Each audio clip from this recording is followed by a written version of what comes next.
Hello and welcome to the Car Doctor Radio Podcast. My name's John Paul, the Car Doctor. I work for AAA Northeast. If you're new to the podcast, well, thank you for joining us. If you've been listening on the radio, well, the radio program's kind of gone away for a while. It may be back, it may not. We may just settle on a podcast, which there's nothing really to settle about. We've had some good listener experiences on the podcast, and we've gotten calls from people and emails from people all over the world. In fact, one of the last was somebody in China. So always good to hear from people. We gave away a scan tool, and that really showed where the audience was coming from. We had people from the Carolinas, Virginia, out in California, and we actually just cut up all the entries and put them in a bowl, and my wife picked out the winner, and actually it was somebody right from the North Shore of Massachusetts. So but it was a great thing to give away. It was a scan tool from the folks at CarMD, so thank you to them for allowing us to give that away, and we may be giving another one away in the future. So coming up on this edition of the Car Doctor podcast, we're going to be talking to Ted Ryan. He's the automotive historian and archivist for Ford Motor Company, and the Ford F-150 pickup truck is having an anniversary of sorts, so we're going to talk to him about that. And for 2023, I believe it's in the 75th year coming up, so we'll talk to him about that in a few minutes. We'll also talk about the Ford Explorer. We're actually going to do a review on it. And the next podcast we do, we're actually going to do a review of the Ford F-150, but not the standard F-150. It is a hybrid F-150, and it's a King Ranch edition, so it's about as fancy as you can get, about a $75,000 truck. So fancy leather interior, and it has a built-in generator capability, and it has a 30 amp 240 volt outlet built right into the bed, so you can run some heavy duty equipment. You can use it as a generator to keep your house charged up. You could charge an electric vehicle with it, so you could use the gasoline engine to run the generator that could make electricity to run the electric vehicle. So we'll be talking about that in the next couple of weeks as well. As far as the radio program, like I said, I'm not exactly sure where it's going. Several people have given me some ideas, everything from going to Cave Radio, where I know quite a few people that are broadcasting there, to some local radio stations in Massachusetts. I even got an email from somebody who said they're interested in taking my program on a station out in Texas, which would be great, other than I'm not really in Texas, so but we could do it remotely. But I really like the idea of being a little bit more local. I think that's a little bit more fun. But without any further chat about that, I'd like to talk about the Ford Explorer. I haven't driven a Ford Explorer in a few years, and although it was one of the best-selling SUVs in the past 2 decades, it never really was my favorite. It was fine. It did everything it was supposed to do, but the latest Explorer really surprised me on how much better it's become. There are several trim levels available, along with 4 powertrain choices. Trims include the base, XLT, Limited, and that's what we were driving, the Limited Hybrid, King Ranch, ST, and Platinum. The base, XLT, and Limited trims come with the surprisingly good 2.3-liter EcoBoost inline 4-cylinder engine that produces 300 horsepower and 310 foot-pounds of torque. Our road test was in this surprisingly capable version. The small turbocharged 4-cylinder engine produces more horsepower than the old 4.6-liter V8 engine and only a little bit less torque. As I recall, the old engine produced about 285 horsepower and 315 foot-pounds of torque, and this 4-cylinder, 300 horsepower, so more horsepower, slightly less torque at 310 foot-pounds. Performance is really good, and part of it, I think, is due to the 10-speed automatic transmission. It really matches the engine design and torque curves really well. Yes, you can go for a much faster, more powerful turbocharged V6, but for many buyers, I don't know if it'd be necessary. To make poor weather driving conditions easier, there are 7 terrain management systems system, so whether it's snow, sand, gravel, it all makes it nice and easy. And if you're towing a camper, boat, or a pair of snowmobiles, for instance, the Explorer is up to the task with the ability to tow up to 5,000 pounds. You can also expect between 20 and 28 miles per gallon. Just out on the highway, taking it nice and easy, going the speed limit. I actually cracked 28 miles per gallon. I think it was about 28.4, and that was in about 50 or 60 mile drive. So it is certainly obtainable. My average fuel economy with the Explorer was in the mid 20s, maybe 24-ish, around that, which isn't bad for a mid-size SUV that can seat up to 7 people. I found the cabin quite comfortable with comfortable bucket seats up front that should make for a good road trip vehicle. Our tester also had the second row bucket seats or captain's chairs, which seemed roomy and comfortable. The third row is not terrible, but you can only do so much with this size cabin. It's not like this is a Ford Expedition. It's an Explorer, so you put an extra third row back there. It's going to get a little bit tight, but certainly it's okay. Cargo room is not bad with all the seats in use. With the third row folded, it's quite generous. The Ford Sync system that years ago was one of the most frustrating voice command systems on the planet has become quite user-friendly and capable. The ride is comfortable with limited body roll. The suspension does a nice job of smoothing out what I would describe as our less than perfect roads. And although it's no sports sedan, the handling shouldn't really disappoint the traditional SUV buyer.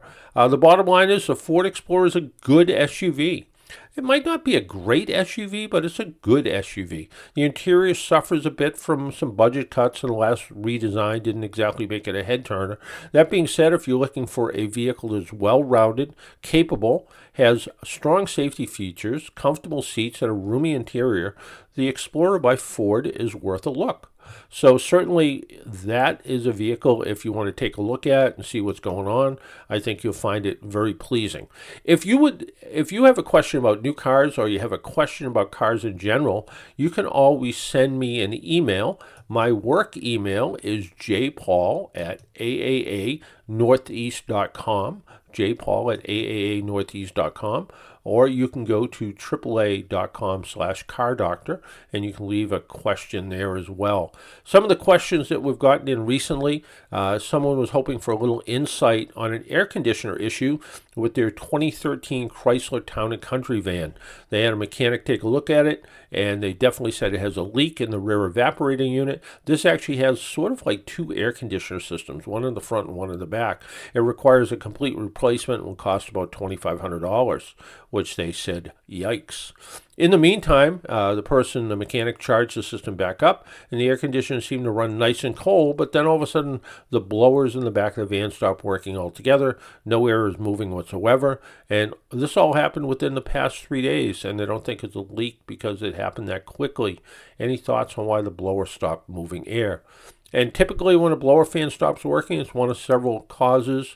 It can be the blower motor relay, an open fuse, inoperative blower motor, or resistor block.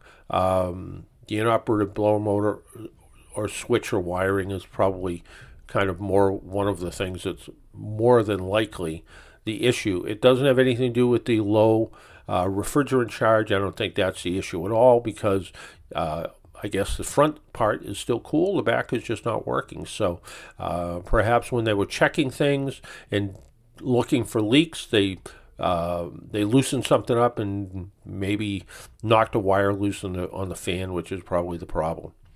Somebody else wrote to me. They said they recently purchased a key fob for their 2003 Volvo XC70 from an online store. It said it came with programming instructions. Unfortunately, the instructions stated that they would need to go to a Volvo dealer or a locksmith. How do I program this remote key fob?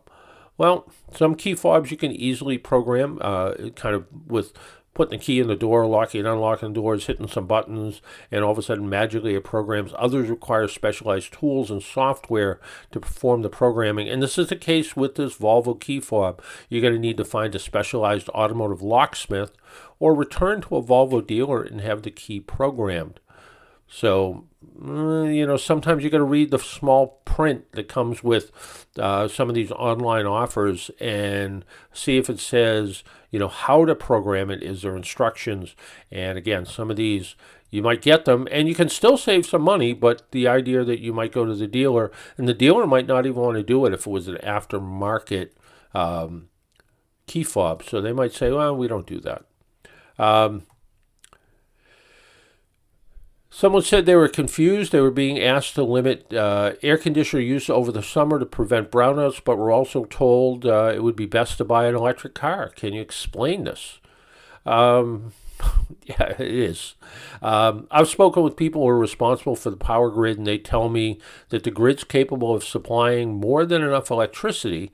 That is not to say that once electric cars become more than 4.5% of the market, there may not be an issue. To help mitigate this potential issue, electric cars may actually help support the grid, and I'll talk about that in a minute. But right now, depending on how you charge your electric car, some people just plug it into an outlet, like you plug in a stove or a electric dryer or something. Other people have put electric charging stations in, and recently I got to talk to somebody at both National Grid in Massachusetts and a software company that developed a smart meter, and these meters act in a way that allows the vehicle to charge at off-peak times at lower rates, so it doesn't stress the grid out so much.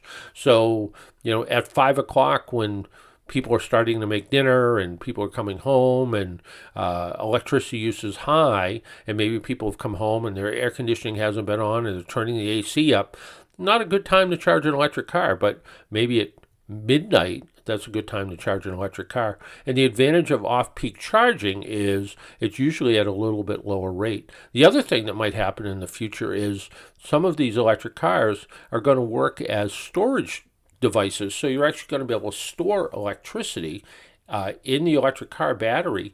And if you're not using your car, you can sell that electricity back to the electric company, just like people with solar panels do, where the solar panel makes the electricity, it gets sold back to the electric company and reduces your electric rate. Your electric car might actually do the same thing. So pretty interesting stuff.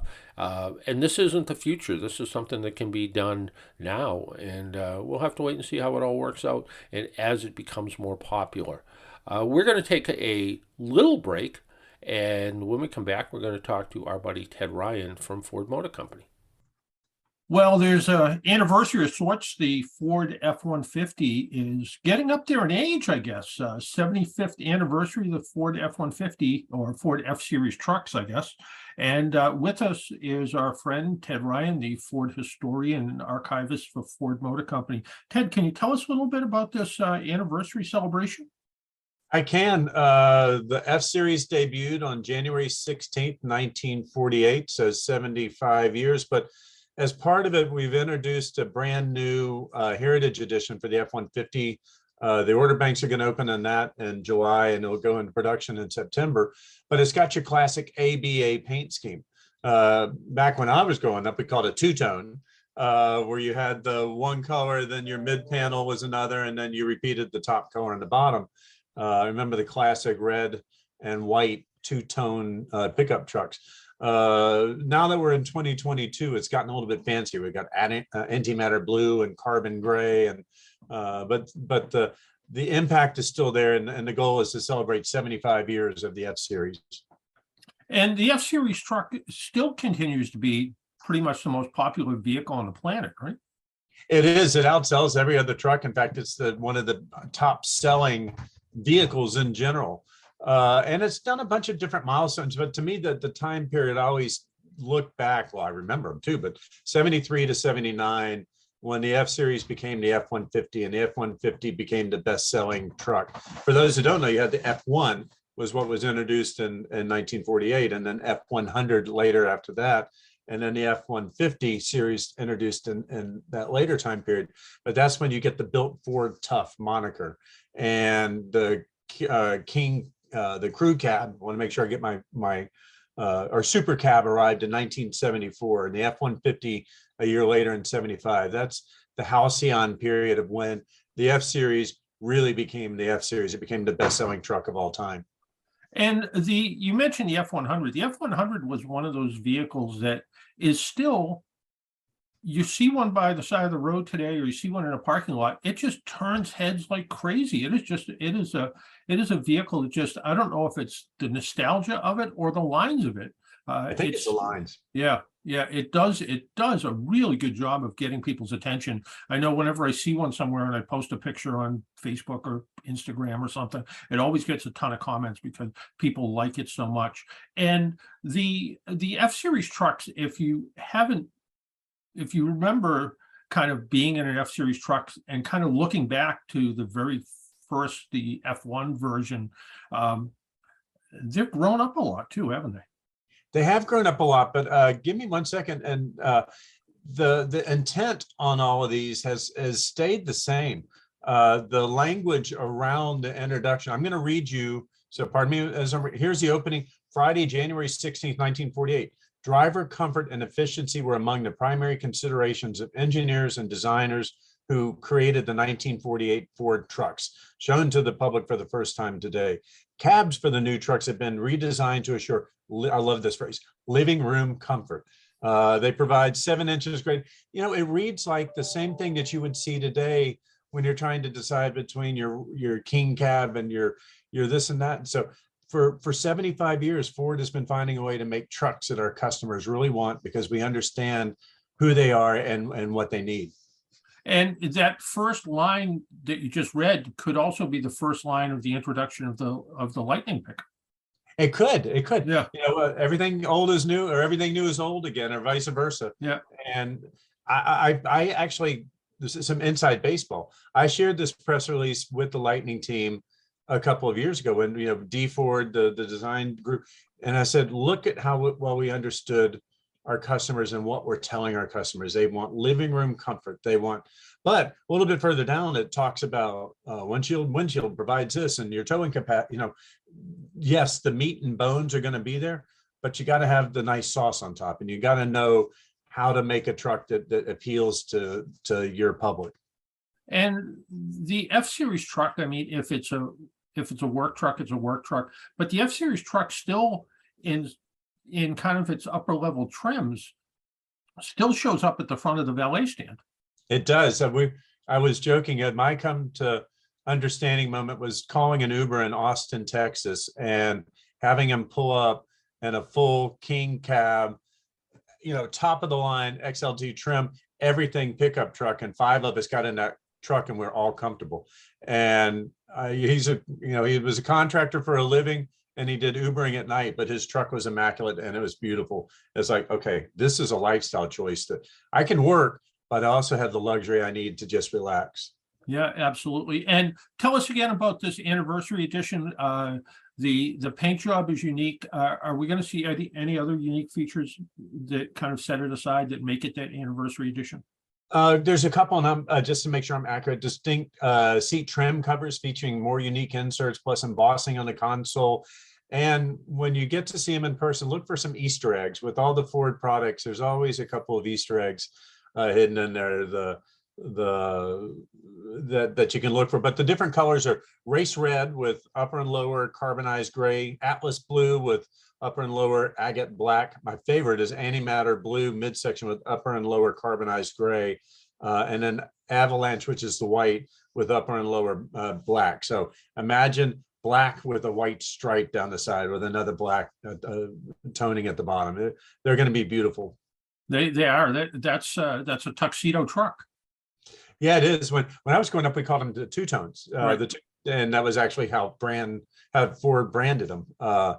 So the two-tone, I told the marketing team, I said, we need to bring back two-tone, that phrasing, but they wanted to go with ABA. So I guess it makes sense. ABA is. Well, you said the order book's going to open up for the anniversary edition when? Order books will open in mid-July with production starting this fall. So you're not going to have to wait too long after you order. We've made that mistake of opening order banks too soon and having the orders flood in and make people wait a year. So we're going to try and shorten that time. The good thing is, again, people are in fact waiting. So, people are happy to get their vehicles. So all good stuff. Hey, Ted, I want to thank you for taking a little time out of your day and joining us on the Car Doctor program. Thank you so much for having me today. All right. Take care. Bye-bye. Bye. Well, that's it for now on the Car Doctor Radio podcast. Again, if you want to try to get a hold of me, the easiest way to do that is send me an email at jpaul@aaanortheast.com. And I look at my email generally all the time. And I do answer every single email I get. So there's no such thing as a silly question. People say to me, is this a silly question? Nope, no such thing as a silly question. I answer just about everything, and always happy to try to help people. So whether it's a car repair problem, maybe you're thinking about buying a car, maybe you're thinking about selling your car, or you're thinking about buying a used car, I can probably try to help you with making those decisions as well. So until next time, as always, make sure you wear your seatbelt, be good to your car, drive safely, and of course, if you see emergency vehicles by the side of the road, slow down or move over. It saves lives.